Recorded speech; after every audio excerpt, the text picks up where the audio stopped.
नमस्कार साथियों, स्वागत है आपका विजन एग्री एकेडमी में। आज हम लेकर आए हैं यूपी ट्रिपल एससी एजीटीए कृषि प्राविधिक का प्रैक्टिस सेट नंबर 15। आज का सेट पेपर थोड़ा सा खास है। खास इसलिए है क्योंकि आज का सेट पेपर बाईलैंग्वेज होने वाला है। हिंदी भी रहेगी और साथ साथ इंग्लिश में भी रहेगा। बहुत से बच्चे बोल रहे थे कि सर हिंदी इंग्लिश दोनों में चाहिए, तो हमने सोचा चलो इस बार आपको सेट पेपर जो है आपका बाईलैंग्वेज दे दें, है ना। तो आज का सेट पेपर जो है हिंदी व इंग्लिश बाईलैंग्वेज रहने वाला है। ठीक है, प्रैक्टिस सेट 15 है, नए परीक्षा पैटर्न पर आधारित रहने वाला है, जिसमें 65 क्वेश्चन आपके कृषि के, 15 क्वेश्चन कंप्यूटर के व 20 क्वेश्चन आपको यूपी जीके के देखने को मिलेंगे।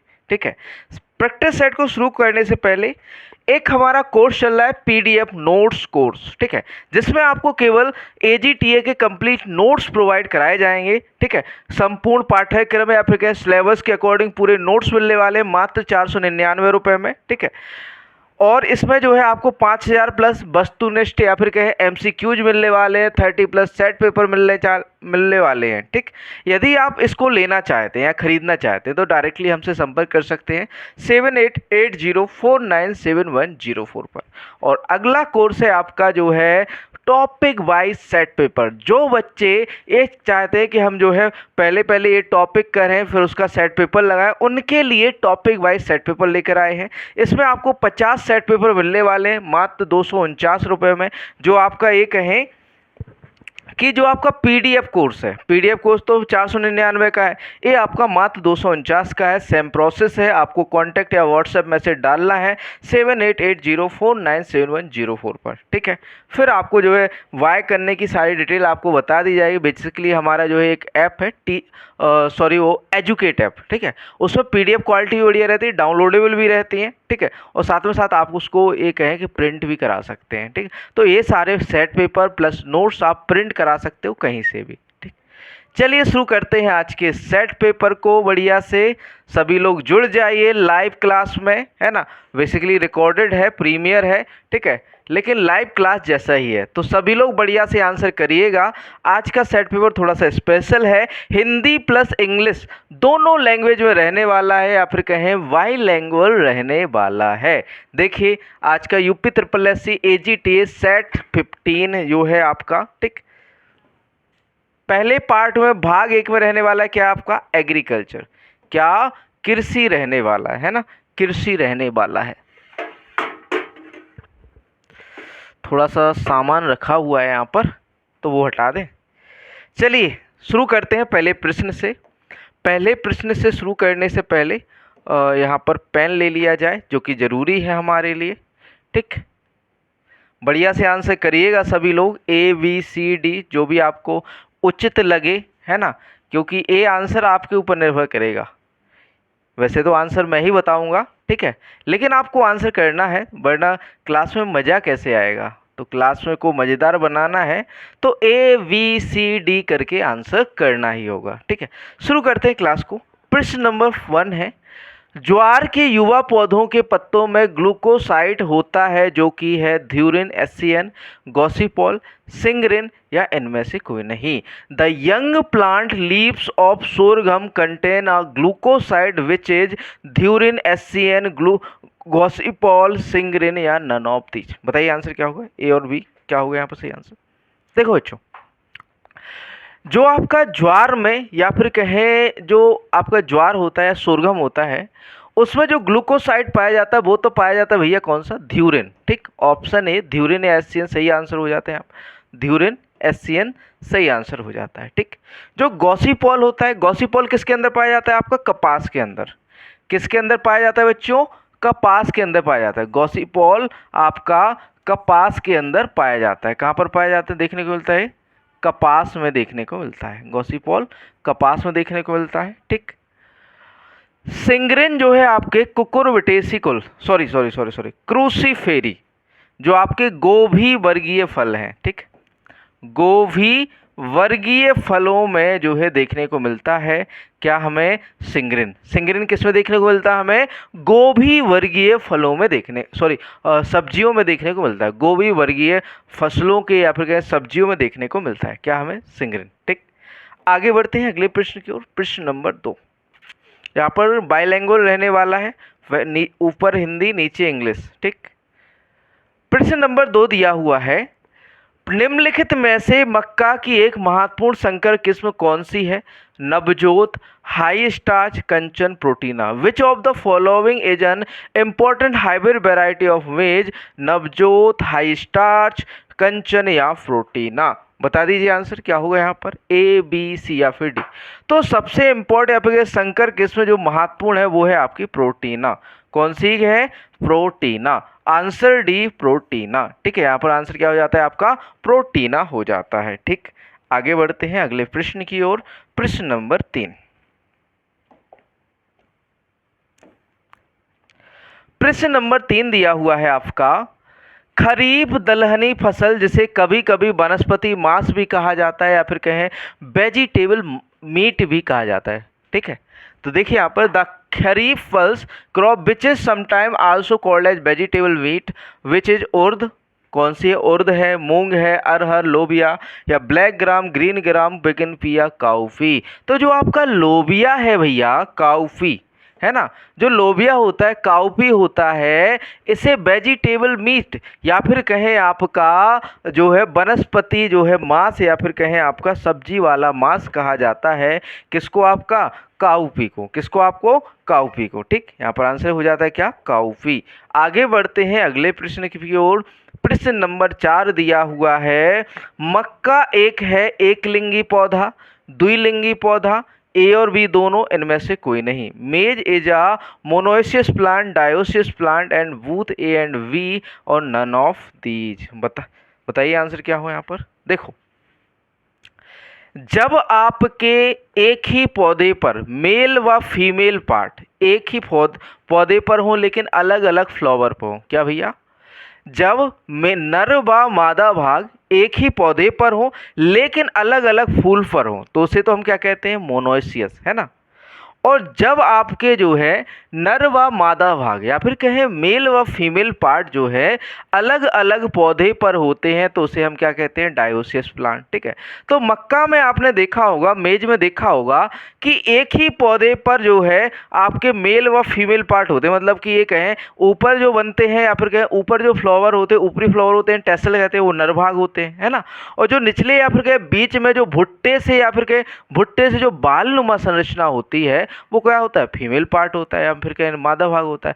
तो होते एक ही पौधे में लेकिन अलग अलग भाग पर, इसलिए जो मक्का होती है वो कैसी होती है? आपकी मोनोइसियस प्लांट या एक लिंगी पौधा होता है।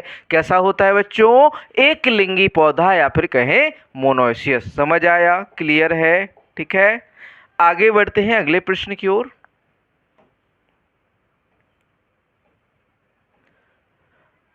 प्रश्न नंबर 5 दिया हुआ है भैया, गरीब आदमी के घी के विकल्प को का तेल कहा जाता है। किसका तेल कहा जाता है? सोयाबीन, सूरजमुखी तिल या मूंगफली। The poor man substitute of ghee is called oil of soybean oil, sunflower oil, sesamum oil या फिर कहें ग्राउंडनट। तो आपका जो तिल होता है या सिसमम होता है, इसके तेल या फिर कहें इसको जो है घी का सब्सटीट्यूट कहा जाता है। जो आपका वनस्पतिक तेल बनता है ना, जो वनस्पतिक घी होता है ना, जो डालडा जिसे बोलते हैं, वो किससे बनता है? आपका सिसमम से बनता है ना। किससे बनता है? तिल से बनता है। ठीक है, आगे बढ़ते हैं अगले प्रश्न की ओर। प्रश्न नंबर 6 दिया हुआ है, चौफाली विधि से बुआई का उपयोग निम्नलिखित के संकर के लिए किया जाता है। Chaufali method sowing is use for hybrid of castor, sorghum, cotton, pigeonpea. बताइए आंसर क्या होगा? ए, बी, सी या फिर डी। किस में प्रयोग किया जाता है आपका? चौफाली मेथड को। तो ये प्रयोग किया जाता है बच्चों आपका किसके अंदर? कॉटन के अंदर या कपास के अंदर। किसके अंदर प्रयोग किया जाता है बच्चों? कॉटन या कपास के अंदर प्रयोग किया जाता है आपका चौफाली मेथड ऑफ सोइंग। ठीक है, चौफाली मेथड ऑफ सोइंग या फिर कहें चौफाली बुआई की विधि किस में प्रयोग की जाती है? आपकी कॉटन या कपास में प्रयोग की जाती है। क्लियर है? अब भैया इंग्लिश मीडियम वाले अब शिकायत मत करना कि सर केवल हिंदी मीडियम में लाते हो, इंग्लिश में नहीं लाते हो। इंग्लिश में भी लाए हैं, है ना।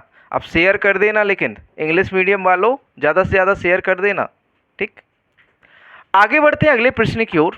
प्रश्न नंबर 7 दिया हुआ है, वानस्पतिक रूप से सोयाबीन कौन सी फसल है? तिलहनी फसल है, दलहनी फसल है, फलीदार फसल है, ये सभी है। Botanically soybean is a which crop? Oil seed crop, pulse crop, legume crop, या फिर कहें ऑल ऑफ द एज? क्या है? बॉटेनिकली पूछा है, वानस्पतिक रूप से पूछा है, तो भैया वानस्पतिक रूप से तो ये कैसी आपकी फलीदार फसल है, लेग्यूम क्रॉप है। कैसी फसल है बच्चों? Legume crop. दलहनी तो नहीं कहोगे, कैसा नहीं कहोगे? दलहनी पल्स क्रॉप तो नहीं कह सकते, लेकिन कैसी है? लेग्यूम फसल है, दलहनी फसल, सॉरी फलीदार फसल है। कैसी है? फलीदार, है ना। लेग्यूम मीन्स क्या होता है? फलीदार फसल है। देखो ऑयल सीड तो है ही, ऑयल सीड जब हम कॉमर्शियल पर्पज या फिर ये कहें कि जब हम जो है व्यावसायिक रूप से देखते हैं तो सोयाबीन कैसी है आपकी? एक तरह से कैसी है आपकी? ऑयल सीड है, या फिर कहें आपका तिलहनी फसल है। लेकिन बात करें बॉटेनिकली या फिर कहें वानस्पतिक रूप से, तो सोयाबीन वानस्पतिक रूप से क्या होता है आपका? दलहनी या फिर कहें सॉरी फलीदार या लेग्यूम क्रॉप होता है। क्या होता है? लेग्यूम या फिर कहें फलीदार फसल होती है। क्लियर है? आगे बढ़ते हैं अगले प्रश्न की ओर। प्रश्न नंबर 8 दिया हुआ है, किस दलहन फसल को सुनहरा चना कहा जाता है? या फिर कहें which pulse crop is known as golden gram? लाल चना, रेड ग्राम, मूंग, ग्रीन ग्राम, उड़द, ब्लैक ग्राम, या फिर कहें उपरोक्त में से कोई नहीं? बता दीजिए आंसर। गोल्डन ग्राम किसे कहा जाता है? तो भैया उसे मूंग को कहा जाता है। किसे कहा जाता है? ग्रीन ग्राम या मूंग को कहा जाता है आपका गोल्डन ग्राम। किसे भैया? मूंग को या फिर कहें ग्रीन ग्राम को कहा जाता है आपका गोल्डन ग्राम। ठीक है, आगे बढ़ते हैं अगले प्रश्न की ओर। प्रश्न नंबर 9 दिया हुआ है, RMO 40 किसकी किस्म है? RMO 40 is a variety of moong bean या मूंग, चना या ग्राम, हॉर्स बीन या मोथ बीन या मोथ? बताएं आंसर क्या होगा। तो जो आपकी RMO 40 है ये मोथ बीन की किस्म है। किसकी किस्म है बच्चों? मोथ बीन की किस्म है आपकी RMO 40। ठीक है, आगे बढ़ते हैं अगले प्रश्न की ओर। प्रश्न नंबर 10, जल्दी से शेयर कर देना, लाइक कर देना, लाइक करना जरूर मत भूलना, है ना। अगला प्रश्न है, अरुणा किसकी उत्परिवर्ती किस्म है? किसकी? Aruna is a mutant variety of. Aruna जो है एक उत्परिवर्ती या म्यूटेंट किस्म है। किस फसल की किस्म है?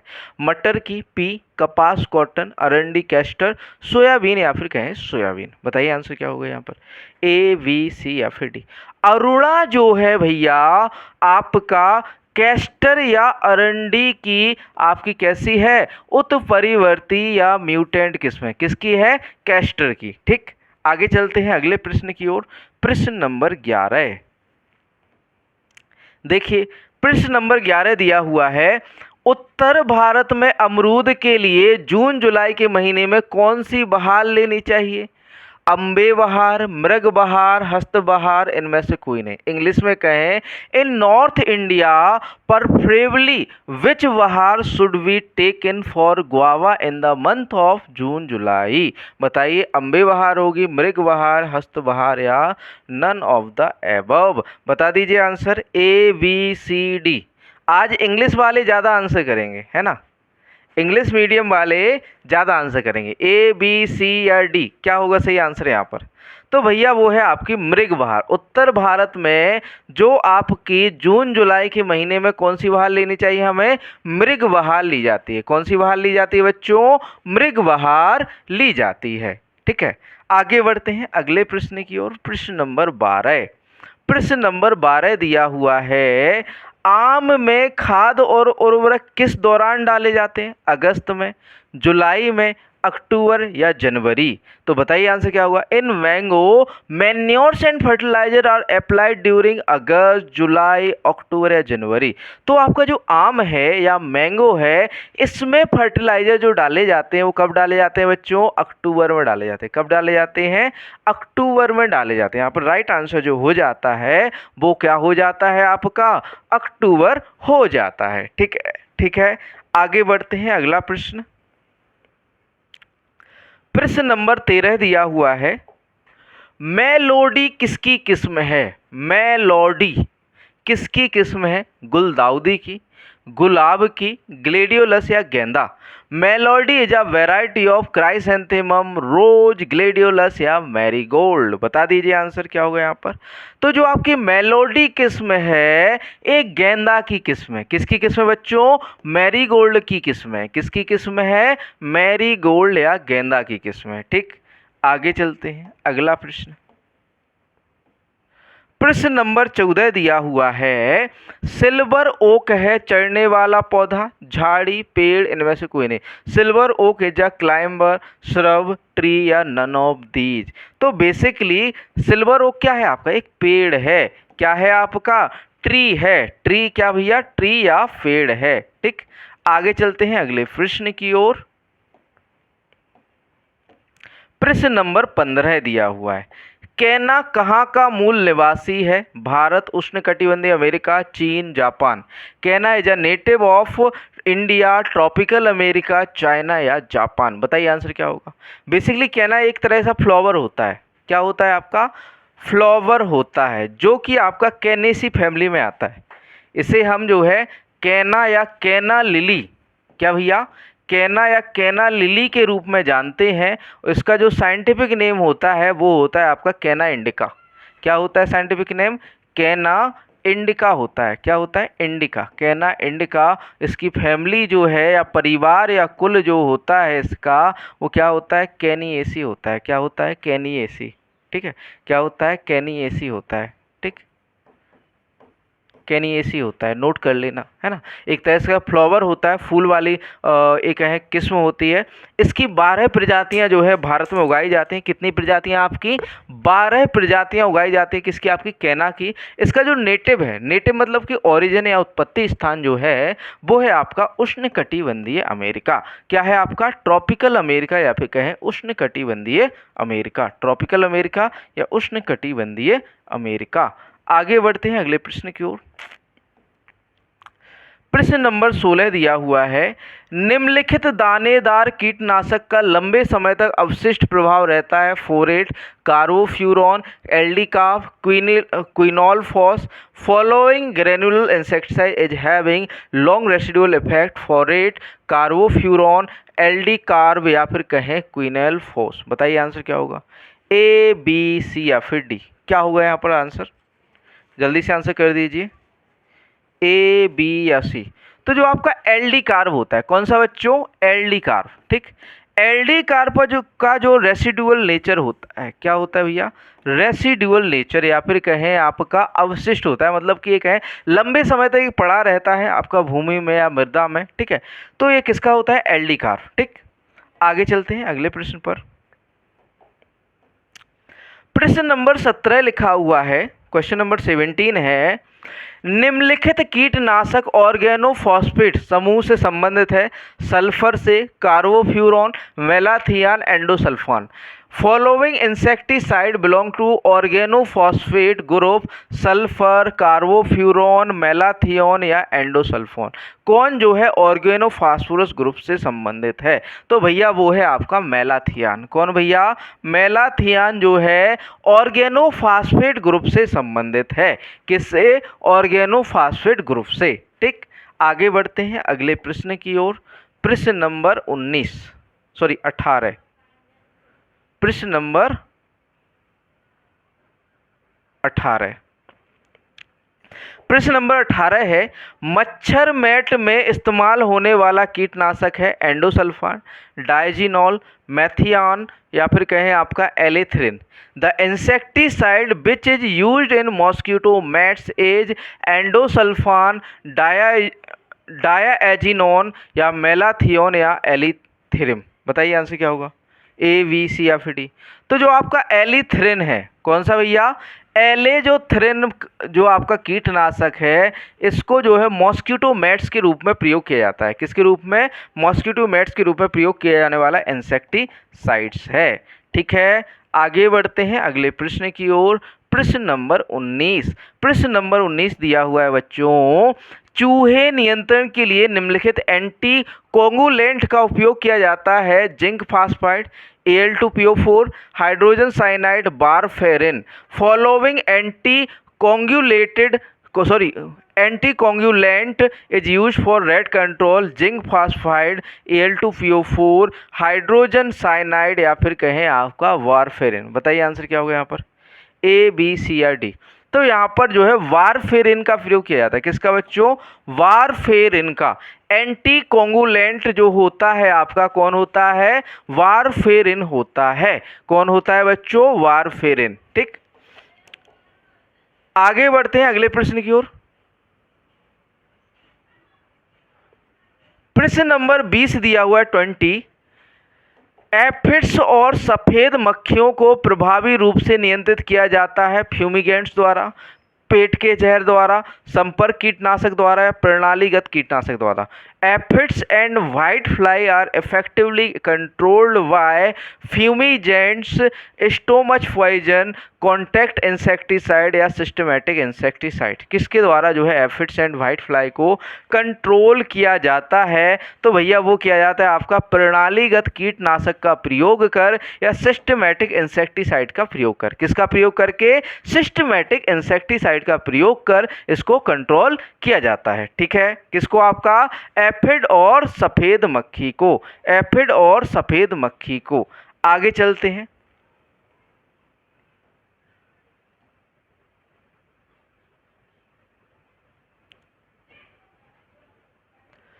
यहां पर जो है प्रश्न नंबर 21, प्रश्न नंबर 21 में देखो ये 20 की कुछ लाइन जुड़ गई है इसमें, इसको हम हटा देंगे।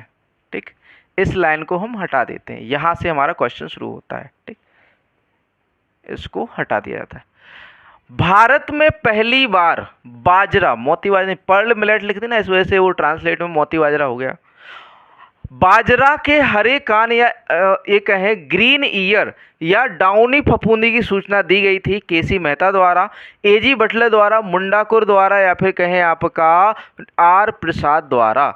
द ग्रीन ईयर और downy mildew of pearl millet was first time reported in India by KC Mehta, EJ Butler, Mundkar या फिर कहें आर प्रसाद। किसने जो है बाजरा में पहली बार ग्रीन ईयर या फिर कहें आपका डाउनी मिल्ड्यू या डाउनी फफूंदी के रूप में जानकारी दी थी, तो वो दी थी आपके ईजे बटलर ने। किसने दी थी, ईजे बटलर, जिसे जो है father of Indian plant pathology कहा जाता है। ईजे बटलर को क्या कहा जाता है, father of Indian plant pathology. ठीक, आगे चलते हैं। अगला प्रश्न, प्रश्न नंबर 22 दिया हुआ है 22, क्वेश्चन नंबर 22 है, बाजरा का डाउनी फफूंदी रोग मुख्य रूप से है जल जनित, वायु जनित, मिट्टी जनित, इनमें से कोई नहीं। The downy mildew disease of pearl millet is premierly या water borne, air borne, soil borne या नन ऑफ दीज। बता दीजिए आंसर क्या होगा, ए, बी या सी या डी। जो आपका बाजरा का डाउनी फफूंदी रोग है या डाउनी मिल्ड्यू रोग है, ये किससे कैसा है, आपका मिट्टी जनित है या फिर कहें सॉयल बोर्न है। कैसा है, मिट्टी जनित या मृदा जनित या फिर कहें सॉयल बोर्न डिजीज है। कौन सी आपकी डाउनी मिल्ड्यू, किसकी, आपकी बाजरा की या पर्ल मिलेट की। आगे बढ़ते हैं अगले प्रश्न की ओर। प्रश्न नंबर 23, 23, क्वेश्चन नंबर 23 है। हिंदी और इंग्लिश दोनों लैंग्वेज में आपको जो है प्रोवाइड किया जा रहा है। ठीक, अगला प्रश्न है प्रश्न नंबर 23, 23वां प्रश्न लिखा हुआ है, धनिया के स्टेम गोल का कारण होता है प्रोटोमाइसिस मैक्रोस्पोरस, प्लाज्मोपारा विटिकोला, पेरेनोस्पोरा पिसी या इनमें से कोई नहीं। तो बात करें सही आंसर की, तो यहाँ पर प्रोटोमाइसिस मैक्रोस्पोरस जो है स्टेम गॉल का कारण होता है। किसके अंदर, धनिया के अंदर। Stem galls of coriander is caused by protomyces macrosporus. किसके द्वारा होती है, प्रोटोमाइसिस मैक्रोस्पोरस। ठीक, आगे चलते हैं अगले प्रश्न की ओर। प्रश्न नंबर 24,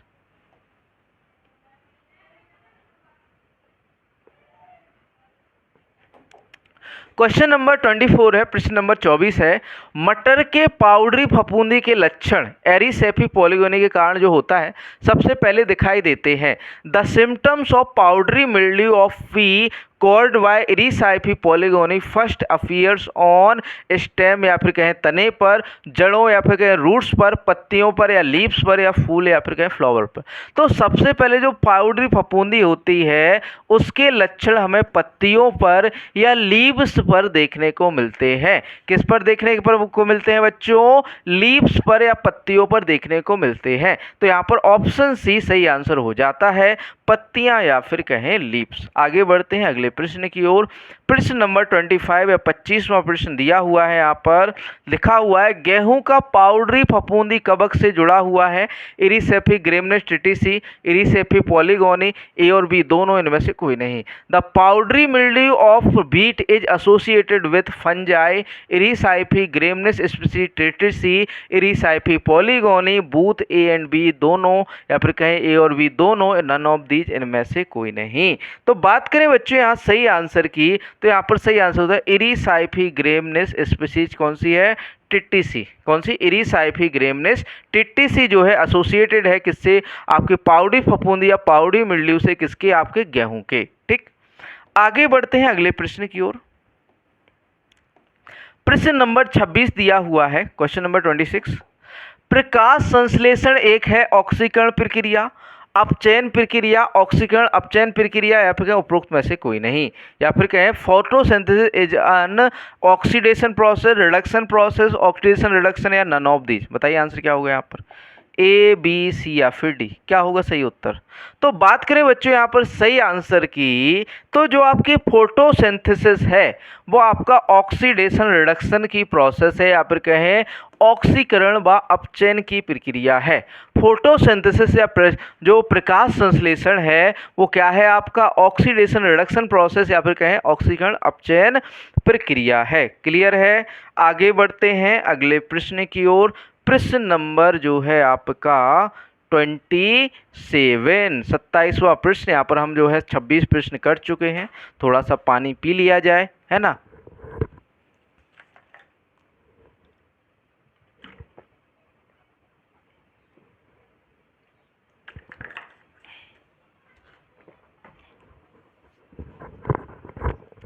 देखिए प्रश्न नंबर 27 दिया हुआ है, C3 पौधों में CO2 स्वीकार करता है, फास्फोइनोल पाइरूवेट या रिबुलोज बिसफॉस्फेट, या फिर कहें ऑक्जेलो एसीटेट या मैलेट।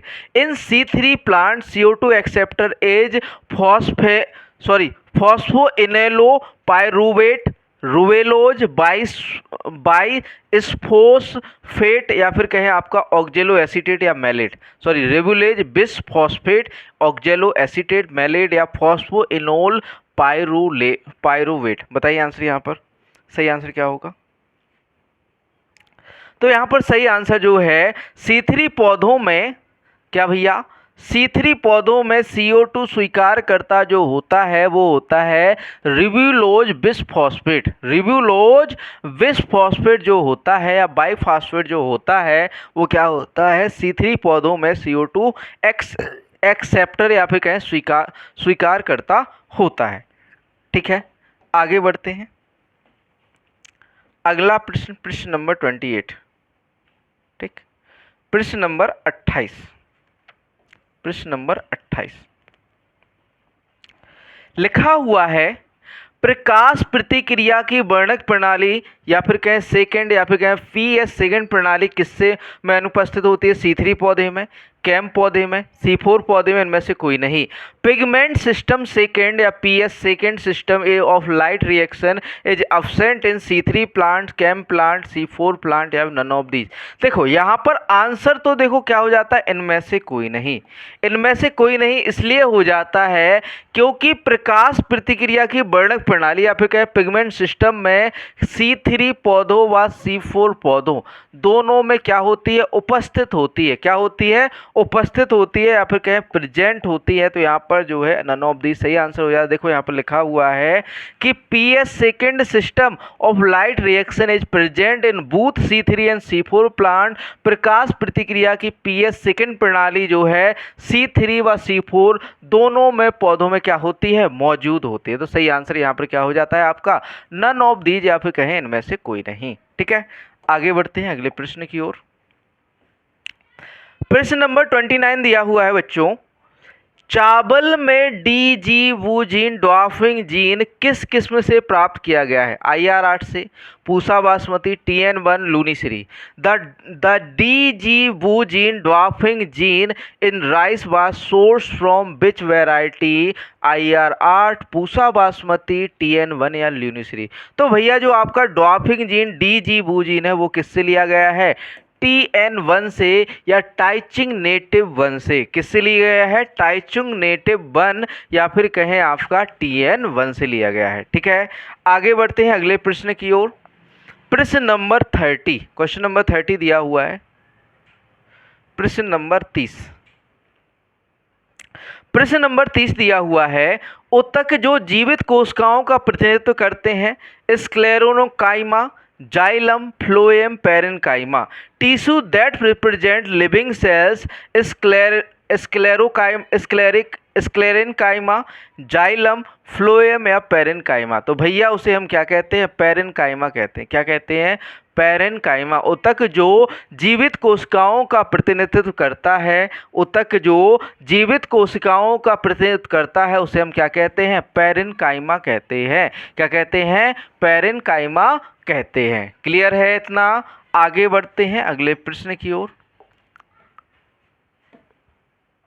थोड़ा सा डिस्क्रिप्शन दिया हुआ है यहाँ पर इस क्वेश्चन का, देखो लिखा हुआ है, parenchyma tissue is a composed of living cells that have thin cell walls and are involved in functions such as photosynthesis, storage and secretion। Parenchyma ऊतक जीवित कोशिकाओं से बना होता है जिनमें पतली कोशिका भित्ति होती है और जो प्रकाश संश्लेषण, भंडारण और स्राव जैसे कार्यों में क्या होता है? शामिल होता है। क्लियर?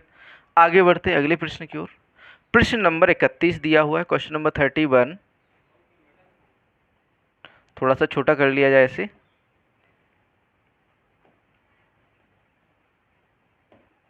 ठीक, प्रश्न नंबर 31 दिया हुआ है, पूरी तरह से अनुकूलित प्रकार से व्यावसायिक किस्म में रोग प्रतिरोधक क्षमता के हस्तांतरण के लिए प्रजनन की सबसे उपयुक्त विधि है। The most suitable method of breeding for transfer of disease resistance character from a wholly unadapted type to a commercial variety as बड़े पैमाने का चयन या मास सिलेक्शन, शुद्ध लाइन चयन, pure line selection, back cross, वंशावली विधि, बैक क्रॉस या पेडिग्री मेथड। तो भैया ये यहाँ पर जो है सबसे बेस्ट मेथड जो है वो उपयुक्त विधि है बैक क्रॉस। कौन सी विधि है भैया? Back cross. कौन सी? किसके लिए? आपको पूरी तरह से अनुकूलित प्रकार से व्यवसायिक किस्म में रोग प्रतिरोध क्षमता हस्तांतरण करने के लिए हम क्या कराते हैं? बैक क्रॉस करवाते हैं। क्या करवाते हैं? आपका बैक क्रॉस करवाते हैं। आगे बढ़ते हैं अगले प्रश्न की ओर। प्रश्न नंबर 32 दिया हुआ है 32, बीज रहित तरबूज है द्विगुणित triploid, tetraploid, hexaploid. Seedless watermelon is diploid, triploid, tetraploid या हेक्साप्लॉयड।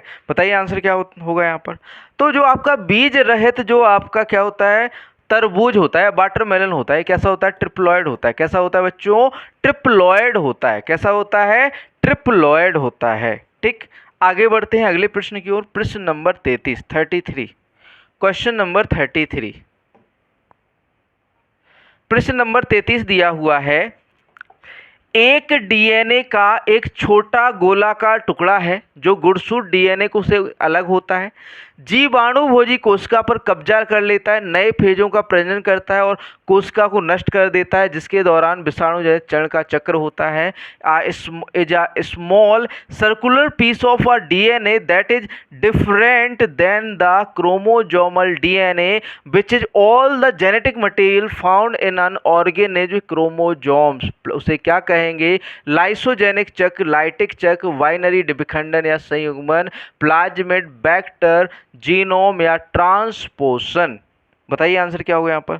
तो उसे भैया हम क्या कहते हैं? प्लाज्मिड कहते हैं। किस क्या कहते हैं भैया? प्लाज्मिड या लाइसोजेनिक चक्र। सॉरी, यहाँ पर जो है ऑप्शन गलत डल गए हैं। ठीक है, यहाँ पर जो है ऑप्शन गलत डल गए हैं। यहाँ पर जो है ए ऑप्शन नहीं होंगे, हिंदी वाले ऑप्शन गलत डल गए हैं यहाँ पर, प्लाज्मिड एक गलत है, यहाँ पर प्लाज्मिड सही आंसर हो गया। ठीक है, प्लाज्मिड सही आंसर होगा। 33 का जो है इंग्लिश हिंदी सही है, बाकी आपका जो है ऑप्शन गलत डले थे यहाँ पर, तो प्लाज्मिड यहाँ पर सही आंसर हो जाता है। ठीक, आगे चलते हैं अगले प्रश्न की ओर। ये इसके ऑप्शन थे वो वहाँ पहुँच गए। ठीक है, कोई बात नहीं, आप लोगों को पता है ना, प्लाज्मिड सही आंसर हो गया। अगला प्रश्न है प्रश्न नंबर 34। प्रश्न नंबर 34 दिया हुआ है, जीवाणु भोजी कोशिका पर कब्जा कर लेता है, नए फेजों का प्रजनन करता है और विषाणु जनित चरण के लिए के किस चक्र के दौरान कोशिका को नष्ट कर देता है? लाइसोजेनिक चक्र, लाइटिक चक्र, बाइनरी विखंडन संयुग्मन। The bacteriophage that's takes over the cell produces new phages that destroy the cell during which cycle of virulent phase? lysogenic cycle, lytic cycle, binary fission या कंजुगेशन। बताइए आंसर क्या होगा यहाँ पर। तो बात करें बच्चों सही आंसर की, तो यहाँ पर सही आंसर लाइटिक चक्र क्या हो जाता है? लाइटिक चक्र यहाँ पर सही आंसर हो जाता है। आगे बढ़ते हैं अगले प्रश्न की ओर, प्रश्न नंबर 35। प्रश्न नंबर 35 दिया हुआ है 35। डीएनए का एक टुकड़ा जो मेजबान जीव के अंदर स्व प्रतिकृति और स्थिर रखरखाव में सक्षम है उसे कहा जाता है? Gene marker, cloning vector, promoter, operator. A fragment of DNA which is capable of self replication and stable maintenance inside the host organism is called gene marker, cloning vector, promoter या ऑपरेटर। तो भैया उसे हम क्या कहते हैं? आपका cloning vector कहा जाता है। क्या कहा जाता है? क्लोनिंग वेक्टर कहा जाता है। किसे भैया? जो डीएनए को मतलब कि कहें मेंटेनेंस करता है, स्टेबल और सेल्फ रिप्लिकेशन करता है, उसे हम क्या कहते हैं? क्लोनिंग वेक्टर कहते हैं। ठीक, आगे चलते हैं अगले प्रश्न, प्रश्न नंबर 36। प्रश्न नंबर 36 दिया हुआ है, पौधों के उत्पादन के संबंध में मिट्टी के विभिन्न गुणों पर कौन विचार करता है? कृषि विज्ञानी, एडेफोलॉजिस्ट, पेडोलॉजिस्ट, मृदा रसायनज्ञ। Who consider the various property of soil in relation to plant production? Agronomist, edaphologist, pedologist या सॉइल केमिस्ट। बताइए आंसर क्या होगा। तो देखो हमने बताया था जब सॉइल साइंस पढ़ा रहे थे कि मृदा का पौधों के संबंध में अध्ययन क्या कहलाता है? एडेफोलॉजी। और एडेफोलॉजी का अध्ययन कौन करेगा? एडेफोलॉजिस्ट करेगा ना, बेसिकली बात है। तो यहाँ पर ऑप्शन बी एडेफोलॉजिस्ट सही आंसर हो जाता है। ऑप्शन बी एडेफोलॉजिस्ट सही आंसर हो जाता है। आगे बढ़ते हैं प्रश्न नंबर 37 की ओर, प्रश्न नंबर 37। 37वां प्रश्न लिखा हुआ है, चट्टानों के ऊपर असंगठित सामग्री को कहा जाता है? सोलम, रेगोलिथ, बेड रॉक या ए क्षितिज। Unconsolidated material overlaying rocks is known as solum, regolith, bed rock या ए हॉरिजॉन। तो बेसिकली जो आपका एक है असंगठित या फिर कहें अनकंसोलिडेटेड मटेरियल होता है उसे हम क्या कहते हैं? रेगोलिथ कहा जाता है। क्या कहा जाता है? रेगोलिथ या आवरण प्रस्तर। इसे रेगोलिथ को हम क्या कहते हैं? आवरण प्रस्तर के रूप में जानते हैं। रेगोलिथ को किसके रूप में जानते हैं? आपका आवरण प्रस्तर के रूप में जानते हैं। आगे चलते हैं अगले प्रश्न की ओर, प्रश्न नंबर 38 38। प्रश्न नंबर 38, क्वेश्चन नंबर 38 दिया हुआ है। 38वां प्रश्न लिखा हुआ है, मिट्टी के ऊर्ध्वाधर भाग को इस रूप में जाना जाता है? क्षितिज, सोलम, मृदा प्रोफाइल, उपरोक्त सभी। Vertical section of a soil is known as horizons, solum, soil profile, all of these. तो उसे हम क्या कहते हैं भैया? सॉइल प्रोफाइल या मृदा परिच्छेदिका कहते हैं। क्या कहते हैं? मृदा परिच्छेदिका, सॉइल प्रोफाइल कहा जाता है। आगे बढ़ते हैं अगले प्रश्न की ओर, प्रश्न नंबर 39 दिया हुआ है, सोलम में शामिल है ए, बी और ई क्षितिज, ए और बी क्षितिज, ए, बी और सी क्षितिज, A plus regolith. The solum is comprised of A plus B and E horizon, A and B horizon, A B and C horizon, A plus regolith. देखो basically आपने पढ़ा होगा कि ए और B को मिलाकर हम क्या कहते हैं, आपका सोलम कहते हैं। क्या कहते हैं, सोलम कहते हैं। ठीक, तो जो आपका ई हॉरिजॉन होता है ये ए का सब हॉरिजॉन होता है। ए का क्या होता है, सब हॉरिजॉन होता है ई। तो यहाँ पर ए, पहले ए आता है, फिर ई आता है, प्लस बी, फिर बी हॉरिजॉन बनता है। तो ए और ई और बी को मिलाकर हम क्या कहते हैं, सोलम। ई क्या है, आपका एक सब हॉरिजॉन। तो यहाँ पर ऑप्शन ए जो है सही आंसर हो जाता है। ऑप्शन ए बी ई क्षितिज जो है सही आंसर हो जाता है। ठीक, अगला प्रश्न है, प्रश्न नंबर 40 है। कार्बनिक मिट्टी में आमतौर पर मात्रा के हिसाब से 50% से अधिक कार्बनिक पदार्थ होते हैं और वजन के आधार पर कम से कम होते हैं। 20%, 30%, 40% या 45%। बताइए आंसर क्या होगा यहाँ पर, ए बी सी या फिर डी। सही आंसर क्या होगा, तो बात करें बच्चों सही आंसर की तो 20% होते हैं। The organic soil commonly contain more than 50% organic matter by volume and at least by weight basis of 20% at least by weight क्या हुआ, या फिर कहें भार के आधार पर कम से कम 20% वजन के होते हैं। ठीक है, आगे बढ़ते हैं अगले प्रश्न की ओर।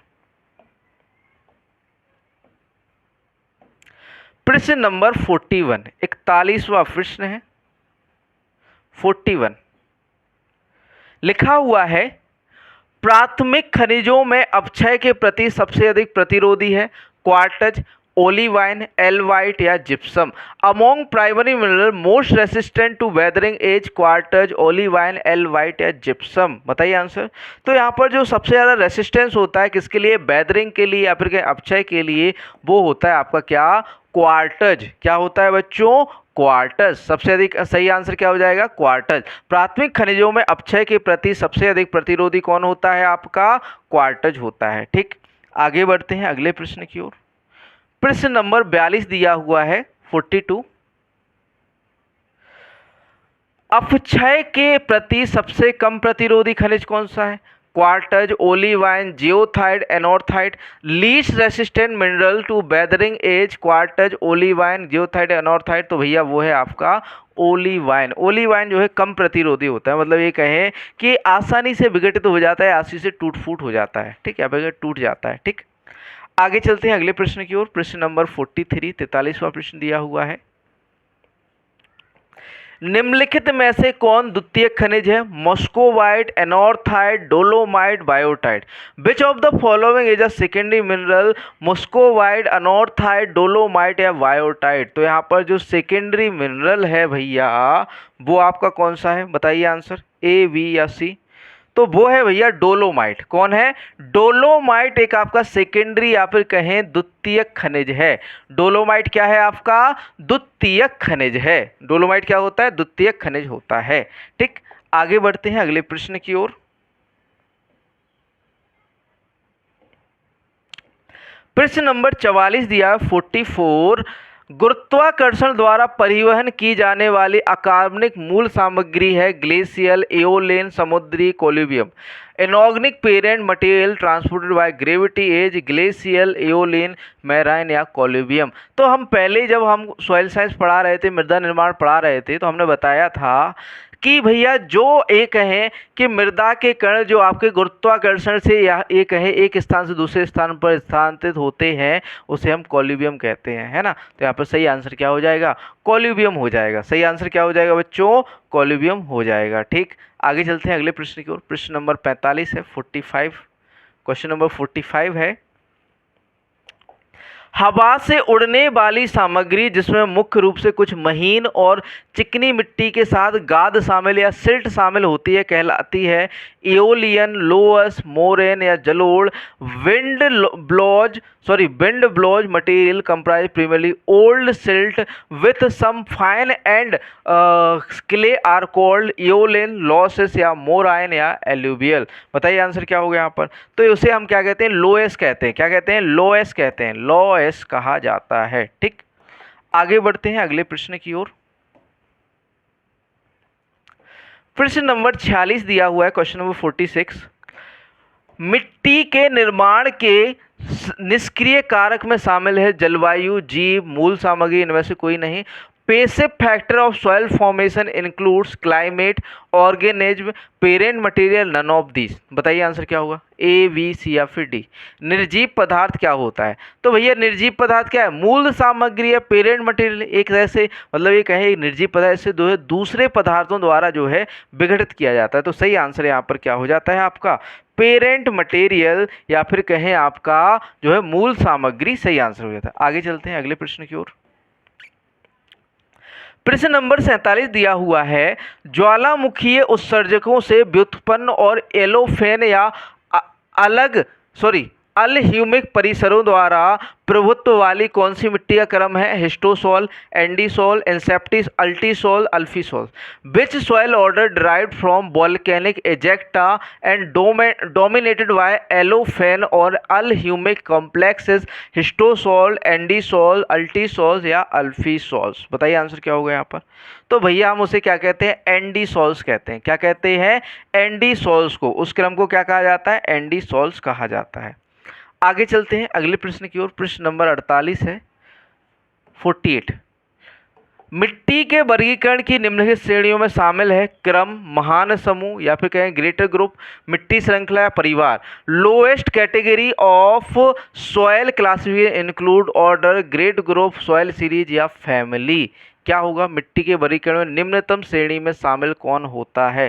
क्वेश्चन नंबर 48 है, आंसर कर दीजिए। तो उसे हम कहते हैं सॉइल सीरीज या फिर कहें मिट्टी श्रृंखला। सॉइल सीरीज या मिट्टी श्रृंखला उसे कहेंगे हम। क्या, सॉइल सीरीज या मिट्टी श्रृंखला उसे कहेंगे। ठीक, आगे बढ़ते हैं अगले प्रश्न की ओर। प्रश्न नंबर 49 है, एक मिट्टी में कम से कम मिट्टी अलग से होनी चाहिए ताकि उससे मिट्टी कहा जा सके 70%, 80%, 40%, 35%। तो यहाँ पर लिखा हुआ है अ क्ले सॉइल, यहाँ पर देखो यहाँ पर क्ले सॉइल है, ठीक है, या फिर कहें मृत्तिका मिट्टी या फिर कहें मृत्तिका। क्या भैया, मृत्तिका। ठीक है, तो मृत्तिका में कम से कम मिट्टी अलग होने से अलग से होनी चाहिए ताकि उसे जो है क्ले कहा जाए, या फिर यहाँ पर मिट्टी ना कह के यहाँ क्या कहें, मृत्तिका कहा जाए। कितने % क्ले होना चाहिए कि उसे मृत्तिका कहा जाए। A clay soil must contain at least clay separate to be designated a clay 70%, 80%, 40% या 35%। यदि आपकी मृत्तिका या क्ले में, किसमें भैया, मृत्तिका या क्ले में 40% क्ले है, मृत्तिका या क्ले में 40% मृत्तिका या फिर कहें आपकी क्ले सॉइल या फिर कहें मृत्तिका मिट्टी या मृत्तिका मृदा में यदि 40% मृत्तिका या क्ले है तो उसे हम क्ले सॉइल कह सकते हैं या मृत्तिका मिट्टी कह सकते हैं। आगे चलते हैं अगले प्रश्न की ओर। प्रश्न नंबर 50। प्रश्न नंबर 50 लिखा हुआ है, घास के मैदानों में किस प्रकार की संरचना प्रमुख है, गोलाकार, प्लेटी, स्तंभाकार, blocky. Which type of structure is dominant in grassland, spheroidal, platy, columnar या ब्लॉकी। बताइए आंसर क्या होगा कि घास के मैदानों में कौन सी संरचना पाई जाती है मृदा की। तो भैया स्फेरॉइडल पाई जाती है, गोलाकार पाई जाती है। कैसी संरचना पाई जाती है, गोलाकार या स्फेरॉइडल पाई जाती है। यहाँ पर 50 क्वेश्चन 50 प्रश्न समाप्त हो जाते हैं। आगे प्रश्न 50 प्रश्न और हैं। ठीक है, आगे प्रश्न जो है एक्सटेंशन के आ जाते हैं। देखिए लिखा हुआ है, भारत में विस्तार का जनक किसे माना जाता है, पी देशमुख को, के.एन. सिंह को, MS. Swaminathan, B Kurien. Who is the considered the father of extension in India, P Deshmukh, KN. Singh, MS. Swaminathan, B Kurien या वर्गीज कुरियन। तो के.एन. सिंह को, किसको भैया, के.एन. सिंह को भारत में प्रसार या फिर कहें विस्तार या फिर कहें एक्सटेंशन का जनक कहा जाता है। किसके अंदर, भारत के अंदर। किसको, के.एन. सिंह को। किसको कहा जाता है, के.एन. सिंह को। आगे बढ़ते हैं अगले प्रश्न की ओर। प्रश्न नंबर 52 दिया हुआ है, प्रथम पंक्ति विस्तार के लिए कौन सा संगठन जिम्मेदार है, FAO, ICAR, WHO, UNESCO. Which organisation is responsible for first line extension, FAO, ICAR, WHO या यूनेस्को। तो भैया सही आंसर यहाँ पर ICAR हो जाता है। प्रथम पंक्ति विस्तार के लिए कौन सा संगठन जो है जिम्मेदार है, तो भैया वो है आपका ICAR। रिस्पॉन्सिबल कौन है भैया, ICAR या फिर कहें आपका Indian council of agriculture research. ICAR, Indian council of agriculture research. आगे बढ़ते हैं अगले प्रश्न की ओर। प्रश्न नंबर 53 दिया हुआ है, नए नवाचार को अपनाने वाले पहले व्यक्ति कौन है? पिछड़े हुए, प्रारंभिक बहुमत, नवप्रवर्तक, देर से बहुमत। Who are the first individual to adopt a new innovation? Ledgers, earlier majority, innovator, late majority। तो यहाँ पर सही आंसर हो जाएगा नव प्रवर्तक या इनोवेटर। जो जल्दी से जो है पहले जो अपनाते हैं वो इनोवेटर्स होते हैं। एक हैं कि जो नई नई रिसर्च करते हैं वो क्या है? इनोवेटर है, तो वो जल्दी से अपना लेते हैं। लेजर्स कौन होते हैं? आलसी होते हैं, पिछड़े होते हैं, सबसे बाद में अपनाते हैं। सबसे पहले इनोवेटर अपनाते हैं या नव प्रवर्तक अपनाते हैं और सबसे बाद में लेजर्ड्स या आलसी लोग या फिर पिछड़े लोग अपनाते हैं। ठीक, आगे बढ़ते हैं अगले प्रश्न की ओर। प्रश्न नंबर 54 54वां प्रश्न दिया हुआ है, ऑडियो और विजुअल दोनों पर क्या प्रभाव पड़ता है? रेडियो, पुस्तिका, television, poster. What has both audio and visual impact? Radio, booklet, television या पोस्टर। तो देखो, टेलीविजन में हमें देखने को भी मिलता है और ऑडियो भी मिलते हैं, मतलब ऑडियो विजुअल है। कौन सा है भैया? टेलीविजन। सही आंसर क्या हो जाता है? टेलीविजन। ठीक, आगे बढ़ते हैं अगला प्रश्न।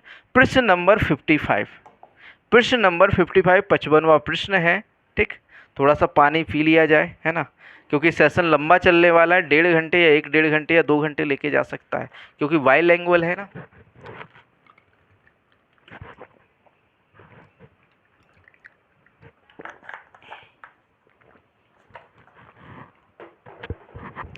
चलिए, प्रश्न नंबर 55, क्वेश्चन नंबर 51 है।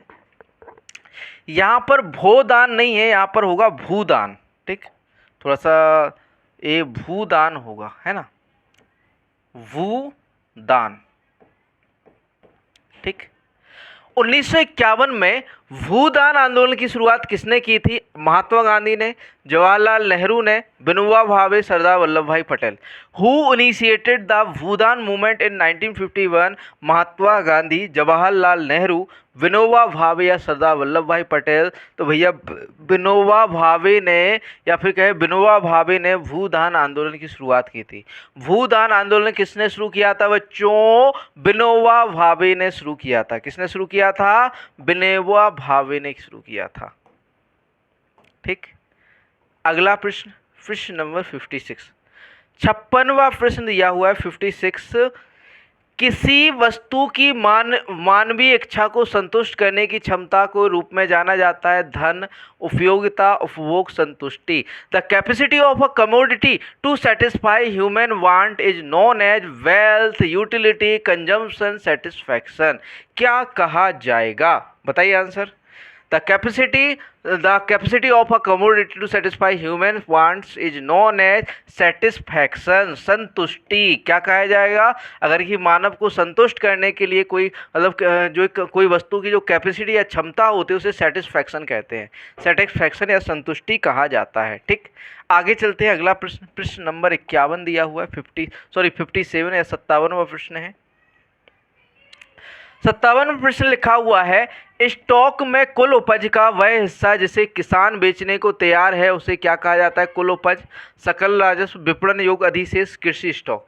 The portion of total produce in stock which the farmer is willing to sell is known as what? Total yield, gross revenue, marketable surplus, agricultural stock. तो भैया उसे मार्केटेबल सरप्लस कहा जाता है, विपणन योग्य अधिशेष कहा जाता है। क्या कहा जाता है? विपणन योग्य अधिशेष या मार्केटेबल सरप्लस कहा जाता है। ठीक, आगे बढ़ते हैं अगले प्रश्न की ओर। प्रश्न नंबर 58 दिया हुआ है, 2024-25 सीजन में सोयाबीन का एमएसपी क्या है? 4600, 4892, 6763 या 7280। तो भैया वो है आपका 4892।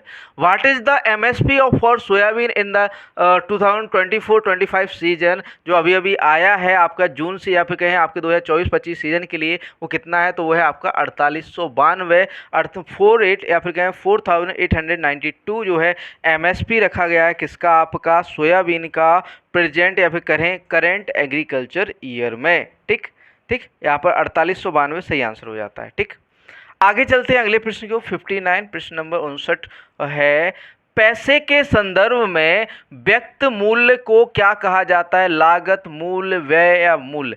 What is the value expressed in terms of money called cost, price, या फिर कहें आपका एक्सपेंस या वैल्यू, तो भैया उसे प्राइस कहते हैं, मूल्य कहते हैं। क्या कहते हैं? मूल्य कहते हैं या प्राइस कहते हैं। ठीक है, आगे बढ़ते हैं अगले प्रश्न की ओर। प्रश्न नंबर 60, 60वां प्रश्न दिया हुआ है, विपणन और निरीक्षण निदेशालय डीएमआई का मुख्यालय कहाँ है? मुंबई में, नई दिल्ली के अंदर, फरीदाबाद या बेंगलोर। तो भैया सभी को पता है कि where is the headquarter of the directorate of marketing and inspection, DMI का हेडक्वार्टर जो है कहाँ पर है?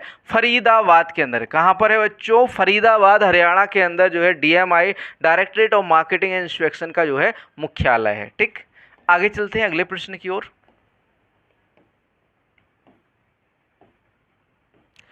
प्रश्न नंबर 61 है, 61वां दिया हुआ है, पूंछ को हटाने को क्या कहा जाता है? नसबंदी, बधियाकरण, डॉकिंग या debeaking. Removal of tail is called as spaying, castration, docking या डीबिकिंग। तो भैया डॉकिंग कहा जाता है। क्या कहा जाता है? पूंछ को हटाना, पशुओं में पूंछ को हटाना क्या कहा जाता है? डॉकिंग कहा जाता है। ठीक, क्या कहा जाता है? डॉकिंग कहा जाता है। ठीक है, आगे चलते हैं अगला प्रश्न। प्रश्न नंबर 62 दिया हुआ है, स्तन ग्रंथियों को हटाना है, नसबंदी, नपुंसक बनाना, मास्टेक्टोमी, बधियाकरण। Removal of the mammary gland as spaying, neutering या मास्टेक्टोमी या फिर कहें कैस्ट्रेशन, तो उसे मास्टेक्टोमी कहा जाता है। क्या कहा जाता है? मेमोरी ग्लैंड या फिर कहें स्तन ग्रंथियों को हटाना मास्टेक्टोटोमी या फिर कहें मास्टेक्टोमी कहा जाता है। ठीक, आगे चलते हैं प्रश्न नंबर 63, क्वेश्चन नंबर 63 दिया हुआ है, बधिया की गई मादा मवेशी को क्या कहा जाता है? बछिया, स्टीयर, नसबंदी या gilt. Castrated female cage of cattle is called as heifer, steer, spayed, gilt. तो उसे स्पेड कहा जाता है, स्पेड या नसबंदी कहा जाता है। क्या कहा जाता है? स्पेड कहा जाता है। ठीक है, आगे चलते हैं प्रश्न नंबर 64, 64वां प्रश्न दिया हुआ है, क्वेश्चन नंबर 64 दिया हुआ है, भेड़ में गर्भधारण अवधि है, gestation period in sheep is 120 से 130 दिन की, 144 से 151 दिन की, 160 से 170 दिन की, 180 से 190 दिन की। तो भेड़ के अंदर जो जस्टेशन पीरियड होता है या फिर कहें गर्भधारण अवधि होती है वो 144 से 151 दिन की होती है। कितनी होती है? 144 से 151 दिन की होती है। आगे बढ़ते हैं अगले प्रश्न की ओर। प्रश्न नंबर 65 दिया हुआ है, 65 जो है कृषि का लास्ट क्वेश्चन है, बकरी का शरीर का तापमान कितना होता है? 36 डिग्री सी, 37 डिग्री सी, 38 या 39 डिग्री। बकरी के शरीर का तापमान जो होता है भैया वो होता है 39 डिग्री सी होता है। कितना होता है? The body temperature of goat is 39 degree C. ठीक, आगे जो है अगला पार्ट जो है पार्ट 2 है, भाग 2 है, कंप्यूटर है आएगा जिसमें। ठीक, 65 क्वेश्चन हमने जो है एग्रीकल्चर के कंप्लीट कर लिए, 15 क्वेश्चन हम कंप्यूटर के कवर करेंगे, 20 क्वेश्चन यूपी जीके के कवर करेंगे, वो भी आपके बाईलैंग्वेज रहने वाले हैं। ठीक है, कैसे रहने वाले? बाईलैंग्वेज, दोनों भाषा में, हिंदी व इंग्लिश दोनों में। ठीक, अगला प्रश्न है, स्मार्ट घरों के विकास के साथ मुख्य रूप से कौन सा नवाचार हुआ? Artificial intelligence, blockchain, internet of things, virtual reality. What innovation is primarily associated with development of smart home, artificial intelligence, blockchain, internet of things या वर्चुअल रियलिटी। बता दीजिए आंसर क्या होगा यहाँ पर, ए, बी, सी या डी। तो यहाँ पर जो है सही आंसर हो जाता है, वो हो जाता है इंटरनेट ऑफ थिंग्स या फिर कहें आपका इंटरनेट ऑफ थिंग्स। स्मार्ट घरों के विकास के साथ मुख्य रूप से कौन सा नवाचार हुआ? इंटरनेट ऑफ थिंग्स या इंटरनेट ऑफ थिंग्स। ठीक, आगे बढ़ते हैं अगले प्रश्न की ओर। प्रश्न नंबर 67, इसको थोड़ा सा छोटा करना पड़ेगा क्योंकि हिंदी और इंग्लिश दोनों में है ना, तो इसको थोड़ा सा यहाँ पर किनारे ले आते हैं। प्रश्न नंबर 67 लिखा है, दिख रहा होगा सही से। हार्ड डिस्क ड्राइव की तुलना में सॉलिड स्टेट ड्राइव एसएसडी का उपयोग करने का मुख्य लाभ है। एसएसडी में बड़ी भंडारण क्षमता होती है, एसएसडी एचडीडी से सस्ते होते हैं, एसएसडी में कोई खिलने वाला भाग नहीं होता जिसके परिणाम स्वरूप डेटा एक्सेस तेज होता है और स्थायित्व बढ़ता है। एसएसडी एचडीडी की तुलना में अधिक बिजली का उपयोग करते हैं। अगला है, what is the main advantage of using solid state drive SSD over hard disk drive HDD? SSD have large storage capacity, SSD are cheaper than HD SSD have no moving part resulting in faster data access and increase durability. तो यहाँ पर जो है सही answer है जो हो जाता है ऑप्शन सी, SSD में कोई हिलने वाला भाग नहीं होता जिसके परिणाम स्वरूप डेटा एक्सेस तेज होता है। या फिर कह सकते हैं SSD have no moving part resulting in faster data access and इनकी ड्यूरेबिलिटी जो आपके और स्थायित्व को बढ़ाता है। ठीक, आगे बढ़ते हैं अगले प्रश्न की ओर। प्रश्न नंबर 68, 68वां प्रश्न।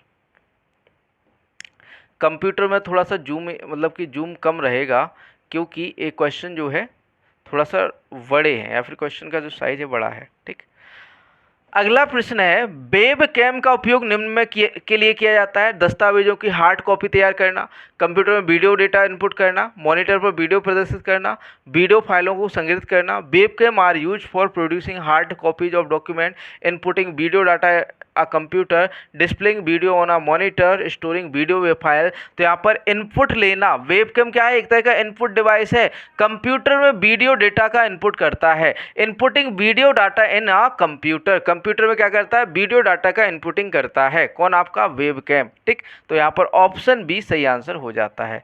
आगे बढ़ते हैं प्रश्न नंबर 69, IPv4 पत्तों की कितनी प्राथमिक श्रेणियां हैं। How many primary classes of IPv4 address are. तो बताइए पत्तों की कितनी श्रेणियां होती हैं, कितनी होगी, बताइए आंसर, A B C या फिर डी। तो यहाँ पर बात करें बच्चों सही आंसर की, तो यहाँ पर सही आंसर जो हो जाता है वो हो जाता है 5, ऑप्शन सी 5। कितनी प्राथमिक श्रेणियां होती हैं, 5 श्रेणियां होती हैं, 5 प्राथमिक श्रेणियां होती हैं। यहाँ पर 70 क्वेश्चन हो गए हैं। आगे बढ़ते हैं 71 प्रश्न की ओर। क्वेश्चन नंबर 69 69 70 सॉरी ये 79 ही है, सॉरी बच्चों, ये 69 ही है, 69 है। ठीक है, 69 है, 59वां प्रश्न है। अगला प्रश्न है 70, प्रश्न नंबर 70। ठीक, प्रश्न नंबर 70 दिया हुआ है, जूम नहीं हो पाएगा ये। ठीक है, तो ऐसे ही हमें थोड़ा सा, ठीक है। प्रश्न नंबर 70 दिया हुआ है, मुद्रण के संदर्भ में डुप्लेक्स प्रिंटिंग क्या है। 2 रंगों का उपयोग करके मुद्रण करना, कागज के दोनों तरफ मुद्रण करना, कागज के केवल एक तरफ मुद्रण करना, एक ही समय में 2 प्रिंटर से मुद्रण करना। इन printing terms what is duplex printing, printing using 2 colour, printing one both sides of the paper, printing only on one side of the paper, printing with 2 printers at the same time. तो यहाँ पर देखो printing on the both sides of the paper, कागज के दोनों तरफ मुद्रण करना या प्रिंटिंग करना क्या कहलाता है, डुप्लेक्स प्रिंटिंग कहलाता है। क्या कहलाता है, डुप्लेक्स प्रिंटिंग। ठीक है, आगे बढ़ते हैं अगले प्रश्न की ओर। प्रश्न नंबर 71, प्रश्न नंबर 71 दिया हुआ है, ये भी थोड़ा सा बड़ा है, चलो इसको तो अपन पहले हिंदी में कर लेते हैं। APIPA का क्या अर्थ है और इसका उपयोग कब किया जाता है। स्वचालित निजी IP एड्रेसिंग, जब DHCP सर्वर से संपर्क नहीं किया जा सकता, IP आवंटन के लिए उन्नत प्रोटोकॉल, मैनुअल IP पता असाइनमेंट के लिए, स्वचालित सार्वजनिक इंटरनेट प्रोटोकॉल आवंटन, सार्वजनिक IP पते असाइन करने के लिए, उन्नत निजी इंटरनेट प्रोटोकॉल एड्रेसिंग, निजी नेटवर्क बनाने के लिए। बताइए आंसर क्या होगा, A B C या फिर D। यहाँ पर जो सही आंसर हो जाता है वो हो जाता है आपका स्वचालित निजी IP एड्रेस पर जब DHCP सर्वर से संपर्क नहीं किया जा सकता, तो तब जो है APIPA का क्या अर्थ होता है और इसका उपयोग कब होता है, स्वचालित निजी IP एड्रेसिंग जो इसका अर्थ होता है। ठीक है, स्वचालित या फिर कहे ऑटोमेटिक या फिर कहे पर्सनल IP एड्रेसिंग, इसे जो है जब DHCP सर्वर से संपर्क नहीं किया जा सकता है। ठीक, तो यहाँ पर देखो क्वेश्चन नंबर 71 इंग्लिश में दिया हुआ है, what does APIPA stand for and when it is use. तो इसका प्रयोग ऑटोमेटिक प्राइवेट IP एड्रेसिंग इसका फुल फॉर्म होता है, और व्हेन DHCP जो सर्वर है कैन नॉट बी कनेक्टेड, जब कनेक्ट नहीं होता तब प्रयोग किया जाता है इसका। ठीक, आगे चलते हैं अगले प्रश्न की ओर।